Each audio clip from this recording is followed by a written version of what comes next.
ইরাকের parliament speaker Mahmud আল-মাশহাদানি বলেছেন, সাম্প্রতিক আরোপিত যুদ্ধে ইসরায়েলি দখলদার শাসন সরাসরি যুক্তরাষ্ট্রসহ অন্যান্য দেশের সমর্থন পেলেও ইসলামী প্রজাতন্ত্র ইরান তাদের বিরুদ্ধে বড় জয় অর্জন করেছে। সোমবার ২১ জুলাই এক প্রতিবেদনে এ খবর দিয়েছে মেহের নিউজ। পার্লামেন্টের জাতীয় নিরাপত্তা ও পররাষ্ট্র নীতি কমিটির ইরানি প্রতিনিধি দলের সঙ্গে বৈঠকে এ মন্তব্য করেন আল-মাশহাদানি।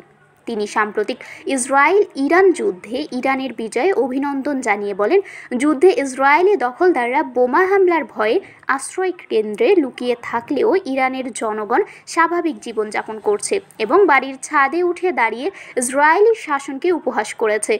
তিনি আরও বলেন, ইরানের জনগণ ইরাকের জন্য গর্বের কারণ। ইরান এবং ইরাক দুই প্রতিবেশী দেশ যাদের অভিন্ন নীতি ও স্বার্থ রয়েছে। এ সময় বাগদাদ ও তেহরানের সম্পর্ককে আরও দৃঢ় করার ওপর জোর দেন মাশহাদানি।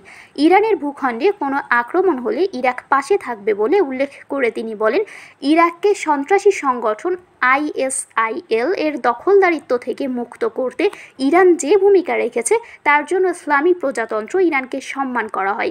মাশহাদানি ইসলামী দেশগুলোর মধ্যে সহযোগিতা জোরদার এবং কার্যকর সংহতি গড়ে তোলার উপরও গুরুত্ব আরোপ করেন। শারমিন শিমু, বরেন্দ্র টেলিভিশন।